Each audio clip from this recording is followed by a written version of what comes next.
నమస్తే, welcome to our channel. నేను మీరా. రవితేజ గారి మాస్ జాతర చిత్రానికి సంబంధించిన రివ్యూస్ని మరియు రాజకీయ విశ్లేషకులు దాసి విజ్ఞాన్ గారిని తెలుసుకుందాం. నమస్తే అన్న. నమస్తే. సో చూసారా ఫిల్మ్ ఎలా అనిపించింది? డివైడ్ టాక్ వస్తుంది, కొంతమంది బాగలేదు అంటున్నారు, most of the negative talk వస్తుంది. రాజేంద్ర ప్రసాద్ గారి మాట కూడా తప్పిందని చాలా మంది మాట్లాడుతున్నారు. నీకేమనిపించింది? నేను చూడలేదు. అదే పర్లేదు, చూడకపోయినా సరే 10 రకాలుగా చెప్తా ఉంటారు కదా. అంటే ఎట్లుంది బజ్ అని, అంటే మాక్సిమం అంటే కొత్త డైరెక్టర్లకు ఛాన్స్ ఇస్తాడు రవితేజ, బట్ కొంతమంది నిలబెట్టుకుంటారు, కొంతమంది పడగొడతారని టాక్ ఉంటుంది. ఇతను పడగొట్టాడనే మాట్లాడుతున్నారు. ఓకే సరే, వాట్ ఎవర్. ఇప్పుడు విషయానికి అండ్ రాజేంద్ర ప్రసాద్ మాట నిలబెట్టుకోలేదు అనేది కూడా ఏదో అన్నారు, మాట్లాడదాం. స్టెప్ బై స్టెప్ వద్దాం. మాస్ జాతర అనే సినిమా ఈ స్టోరీ యాక్చువల్గా ఘాటీ స్టోరీ. ఓకేనా? As it is. రీజన్ అంటే ఘాటీ ఇప్పుడు ఒరిస్సా ఆ బార్డర్కి వచ్చింది కదా, ఇది తెలుగు నుంచి ఈ బార్డర్కి వెళ్ళింది అంతే. పండేది అదే మోస్ట్లీ, శీలావతి సేమ్ మళ్ళీ అదే బ్రాండ్. ఇక సరే ఘాటీలు అంటావా, పాపం అక్కడ నీకు రైల్ ఫెసిలిటీ లేదు, కొండల మధ్యలో బస్సు ఫెసిలిటీ లేదు, కాబట్టి కొండలు ఎక్కావు. నీకు నీ అద్భుతమైన కళాఖండం ఏంటంటే నీకు కొండలు ఎక్కడానికి కూడా అక్కడ ఉన్నారు జనాలు, నీకు ఆ ఫెసిలిటీ ఉంది. పాపం ఘాటీనే తెగ పేరు, బట్ ఇక్కడ ఘాటీలు తెగ పేరు కాదు, అది ఘాట్ రోడ్లని నివసించి అవి తట్టుకొని అటు ఇటు తట్టలు బుట్టలు మోసుకెళ్ళే వాళ్ళందరూ ఘాటీస్. కొండ మధ్యలో నువ్వు ఒక ఇంత మొయ్యాలంటే అంటాం కదా, నేనైతే అసలు ఎక్కను. ఫర్ ఎగ్జాంపుల్ ఇప్పుడు టీ తోటల్లో కూడా వెనకాల బ్యాగుల్లో ఘాటీస్, అట్లా వాళ్ళు ఘాటీస్. సో అక్కడ ఘాటీలు ఉన్నారు కాబట్టి నీకు సెట్ అయిపోయింది. ట్రైన్లు గిర్లు లేవు, మరి ఇక్కడ ఘాటీలు లేరు, పాపం వీళ్ళకి దొరకలేదు. ఏం చెయ్యాలి? వీడికి ట్రైన్ ఉంది కదా చక్కగా, అడవిపురం, ఆ పురం పేరు కూడా అడవిపురం. అడవిపురానికి అద్భుతమైన రైల్వే స్టేషన్ ఉంది. ఇంకా నువ్వు యథేచ్ఛగా ట్రైన్లలో వేసుకొని వెళ్ళిపోవచ్చు. నువ్వు స్టేషన్ మాస్టర్ నీతో బాగుంటే చాలు కదా, అంతే. ప్రతి కమర్షియల్ స్టోరీలో హీరో ఒక స్ట్రిక్ట్ పోలీస్ ఆఫీసర్ అంటే ఖచ్చితంగా ఎవడో ఒకడిని పట్టుకోవాలి, అన్యాయాలు అక్రమాలు రవాణాలు చేసేవాళ్ళని. అంతేగా రవితేజ గత సినిమాలు కూడా అంతే. అఫ్ కోర్స్ చూసుకున్న పోలీస్ ఆఫీసర్ గెటప్ లో ఉన్నప్పుడు, ఇక్కడ కూడా సిన్సియర్ పోలీస్ ఆఫీసర్. పాపం ఏమైంది, వరంగల్లో పోస్టింగ్ ఇస్తే రాజకీయ నాయకుల పిల్లలతో పెట్టుకున్నాడు. వాళ్ళు ఏం చేస్తారు, వాళ్ళకున్న పవర్తో ట్రాన్స్ఫర్ చేస్తారు. ఎక్కడికి? ఊరు చివరికి ట్రాన్స్ఫర్ చేస్తారుగా. అట్లా అడవిపురానికి వచ్చాడు, అడవిలోకి. అక్కడ స్టేషన్ మాస్టర్, స్టేషన్కి సంబంధించినటువంటి పోలీస్ ఆఫీసర్. మరి అక్కడ జరిగే అన్యాయాల అక్రమాలు కూడా సరిగా పట్టుకోవాలిగా. ఏరియాకి కొత్త, లోకల్స్కి చాలా ఏమిరా నిన్నగాక మొన్న వచ్చా ఏమనుకుంటా అంటారు, అంతేగా. ఎప్పటి నుంచి ఉన్నాళ్ళు అలాగే అంటారు. మరి నువ్వు ఎంత కొత్తగా వచ్చినా నువ్వు హీరోవి కదా, నీ పవర్ అంటే నువ్వు చూపించుకోవాలిగా. మరి పైగా సిన్సియర్ కాబట్టి లోడ్ ఏం వెళ్తుంది, ఏదో ఒకటి వెళ్తుంది, నీకెందుకు టీ ఇదా, హౌ డేర్ యూ అని చెప్పేసి పట్టుకుంటాడు. ఇక నుంచి నేను ఇక్కడ ఉన్నంత కాలం నీతో నేను రవాణా చేయని అనేసి, సేమ్ పుష్పాలో మన ఫాజిల్ లాగానే నేను ఉన్నంత కాలం నిన్ను చేయనీను, అయినా సరే నేను ఎట్లా చేస్తానో చూడు అతను. అట్లా పరస్పరం పోటీ ఉంటుంది.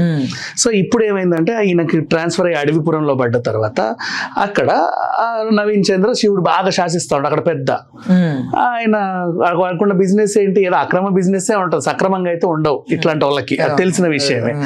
అక్కడ హై క్వాలిటీ బ్రాండ్ అది పండుతుంది, ఆ పీల్చే ఆకులు పొగలవి.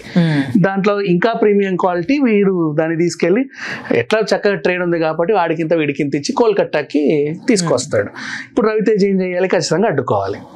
ఆ అడ్డుకునే క్రమంలో వీళ్ళ మధ్యలో యాక్షన్ సీక్వెన్స్లు అవి ఇవి ఎలివేషన్లు ఇవన్నీ చూసి అనుకొని జనాలు రావాలి. ఫ్యాన్స్ కి ఏంటి, ఎలివేషన్స్ నచ్చుతాయి. సినీ అభిమానులకి ఏంటి, అసలు స్టోరీ ఏంటి అనేది నచ్చుద్ది. జనరల్ ప్రేక్షకులకి ఏంటి, ఇంతకుముందు ఎక్కడ చూసినట్టుంది, ఇదంతా కామనే కదా, అది కదా ఇది కదా అనిపిస్తుంది. అట్లా మిశ్రమ స్పందన అంటే దాన్ని అంటారు. మిశ్రమ స్పందన అంటే సినిమా ఫ్లాప్ అనో, లేక సూపర్ హిట్ అనో, లేకపోతే అసలు చీ యాక్ తూ అనో కాదు, అంతే. ఇప్పుడు రొటీన్ కమర్షియల్ డ్రామానే వీళ్ళు ఎంచుకున్నారు ఊరు చివర. అక్కడ జరిగేది అదే మరి. సో అంతకుమించి ఇంకేం చేయలేరు. ఇప్పుడు పుష్పకు కూడా నువ్వు కొత్త స్మగ్లింగ్లు చేయలేవు, ఎంత కాదనుకున్నా అక్కడ ఆ స్మగ్లింగే చేయాలి. ఘాటి కూడా అంతే, ఇక్కడ ఇది అంతే. సో నౌ వాట్ హ్యాపెండ్, వీళ్ళు ఎలా గెలిచారు, ఇతన్ని ఎదిరించి అతను నిలబడ్డా లేదా ఇతన్నే ట్రాన్స్ఫర్ చేయించాడా, అక్కడ ఉన్న ఆ వ్యాపారాన్ని సామ్రాజ్యాన్ని కూల్చాడా, ఇంతే కదా. ఓవరాల్ క్లైమాక్స్ అయితే ఇంతే కదా. ఒకవేళ క్లైమాక్స్ మన అదృష్టం బాగుండి క్లైమాక్స్ ఉంటే ఇంతే, ఇదే క్లైమాక్స్. ఆయన దగ్గర ఇది కూడా లేకపోతే పార్ట్ 2కి వదిలేస్తాడు. లేదు క్లైమాక్స్ ఒకవేళ లేకపోతే పార్ట్ 2కి వదిలేస్తారు. క్లైమాక్స్ ఉంటే అంతవరకు అమ్మయ్య అనుకుంటాం. ఇప్పుడు కొత్త డైరెక్టర్కి రవితేజ ఛాన్స్ ఇచ్చాడని నువ్వు చెప్పావు కదా, దాని గురించి మాట్లాడదాం. ఏ కొత్త డైరెక్టర్ అంటే ఇంతకుముందు ఆయన పాపం సినిమాలు చేయాలి. సామాజ మార్గమన అనడానికి 4 పేపర్లు రాశాడు. ఆ రాసిన పేపర్లు పగలబడి ఇరగబడి అహహహ పొట్ట చెక్కలేనవేలాగా రైటర్ అంట అతను. అలా అంటే కొంచెం అంటే మరీ అంత ఎస్టాబ్లిష్ కాలేదు పాపం. అంటే పెద్ద స్టార్ సినిమా హీరోలకి ఇట్లాంటి వాళ్ళు పట్టించుకోరు. ఆ సామాజ మార్గంలో కొంచెం అట్లా హీరోలు కాబట్టి వీళ్ళని బాగా పెద్ద తెర మీద వేసేస్తారు కాబట్టి అట్లా కొంచెం తెలిసాడు.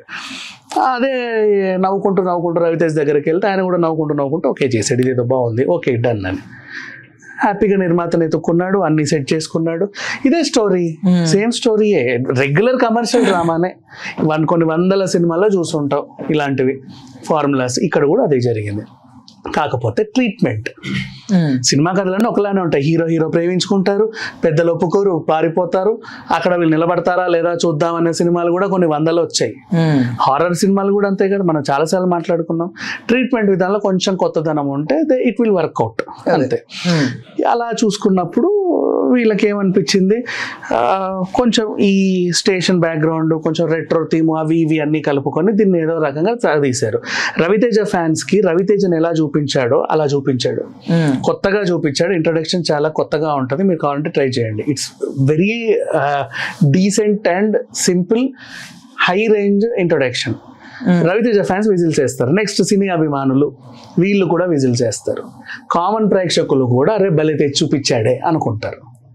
అంటే ఇంకా కథలోకి రాకముందు హీరో ఎలివేషన్ అందరికీ నచ్చుద్దిగా, అదే అలాగే అందరికీ నచ్చింది కూడా. ట్రీట్మెంట్ విధానం సాధారణ కామెడీలే, అందరూ మామూలుగా వర్కౌట్ అయిందా ఇది రవితేజ శ్రీలీల కాంబినేషన్? అది నేను దానికంటే ఇది ఇంకా బాగుందని చెప్పగలను. ధమాకా కంటే? అవును. అట్లయితే ఇది బ్లాక్ బస్టర్ లెక్క నాకు అంటే నేను అంటే అది బ్లాక్ బస్టర్ అని ఎందుకంటావు? నేను అంటే ఫ్లాప్ అనే సినిమాలు బోల్డ్ ఉన్నాయి కదా నీకు, మరి నాకు నచ్చింది. అండ్ నెక్స్ట్ అలా చూసుకుంటూ పోతే ట్రీట్మెంట్ విధానం, కమర్షియల్ ఎలిమెంట్స్ అన్ని పుష్కలంగా ఉన్నాయి. శ్రీలీల హ్యాపీగా ఇంత ముందులాగే అలరించింది. నరేష్కి తగ్గ కామెడీ నరేష్కి ఉంది, రాజేంద్ర ప్రసాద్కి తగ్గ కామెడీ రాజేంద్ర ప్రసాద్కి ఉంది. ఇప్పుడు నటినటుల పర్ఫార్మెన్స్లో రాజేంద్ర ప్రసాద్ గురించే మాట్లాడుకుందాం కాసేపు. ఎందుకంటే ఆయన ఏదో తొడగొట్టి మీసం తిప్పి సవాల్ చేశాడు. ఏమని, ఇక నేను నటించను పో అని కరెక్ట్గా అన్నాడు. వై బికాజ్ అప్పటిదాకా నేనంటే నేను ఖచ్చితంగా రివీల్ చేయాలి, నిన్ననే కదా రిలీజ్ అయింది, పో ఇది రివ్యూ కాదు కాబట్టి నేను అన్ని చెప్పుకుంటాను, నన్ను చెప్పుకోనేమో మనస్ఫూర్తిగా. అంటే నా ఉద్దేశం కూడా చూడమనే, అది క్లారిఫై చేద్దామని. ఇక్కడ ఏంటంటే అప్పటిదాకా ఉన్న ఆయన ఈ హనుమాన్ క్యారెక్టర్లో హనుమాన్ బైరి లాస్ట్కి వచ్చేసరికి యాక్షన్ సీక్వెన్స్ ఉంటుంది. రాజేంద్ర ప్రసాద్ ఎవరు ఎక్స్పెక్ట్ చేయరు. నువ్వు కల్కిలో అమితాబ్ బచ్చన్తో పోల్చొచ్చు ఇంకా చెప్పాలంటే. అంటే ఆ వయసులో ఈయన ఇదేంట్రా బాబు అనుకున్నామా, అలా ఇక్కడ కూడా రాజేంద్ర ప్రసాద్కి అది ఇచ్చారు కాబట్టి ఆయన అది ఎక్స్పీరియన్స్ చేశాడు. కాబట్టి ఈ వయసులో నన్ను అందరూ అదేంటిది అది ఇది ఏదేదో చూపిస్తారే తప్ప ఇంకేం చూపిలా. ఇట్లా నన్ను నా చేత విన్యాసాలు చేయించాలని ఎవరు అనుకోలేదు కదా. వీళ్ళు చేయించారు కాబట్టి ఇదేదో కొత్తగా ఉందా వింతగా ఉందా, వీళ్ళు నా చేత ఇంత చేయించారంటే హీరో చేత ఇంకెంత చేయించుంటారో, ఇంకేంటో అని చెప్పేసి ఆయన అంత కాన్ఫిడెంట్ గా మాట్లాడాడు. సో ఆయన మాట్లాడిన దానికి పరిపూర్ణత ఈ సినిమాలో ఉంది. ఆ క్యారెక్టర్ కి పర్టికులర్ చెప్పాలంటే హనుమాన్ బైరి అనే క్యారెక్టర్ క్లైమాక్స్ లో నీకు విజిల్స్ అయిపిస్తుంది. అబ్బా ఏం చూపించాడు రా బాబు అని అందరూ సాటిస్ఫై అవుతారు. అండ్ ఇంకా ఎవరు ఎన్ని ప్రామిసెస్ చేసినా అన్ని నిలబెట్టింది. ఈ సినిమా నిజంగా చాలా బాగుంది. కొంచెం బాహుబలి ఎఫెక్ట్, ఆ ఎఫెక్ట్ దానికి చూడాలనుకున్న వాళ్ళు కూడా ఉంటారు. దీనికి డివైడ్ టాక్ అన్నావు కాబట్టి డివైడ్ టాక్ సరేలే అదేదో సూపర్ హిట్ అంటే అటు వెళ్దాం అనుకునే వాళ్ళు ఉంటారు. కానీ ఫ్రైడేనే కదా, సాటర్డే సండేనే తలరాతలు మారిపోతాయి. ఫ్రైడే రోజు ఎప్పుడైనా ఫేక్ మౌత్ టాక్సే ఉంటాయి, మోస్ట్లీ ఇన్ఫ్లుయెన్స్డ్ మౌత్ టాక్ ఉంటుంది. ఎప్పుడైతే సాటర్డే సండే సినిమాని ఎక్స్పీరియన్స్ చేస్తారో, ఒక కాంతారా లాగా, ఒక దేవర లాగా, ఒక పుష్ప లాగా, అప్పుడు వాళ్ళందరూ అరే అవును కదా అనుకుంటారు. ఫస్ట్ టాక్ ఫస్ట్ డేని ఎక్కువ నమ్మడానికి లేదు. It will be influenced by someone. రాతలనో కూతలనో మైండ్లో పెట్టుకొని అదంట ఇదంట అంటారు. కానీ వీకెండ్కి చూస్తారు, ఎందుకంటే అద్భుతం అనుకున్నది ముందే అయిపోయింది కాబట్టి.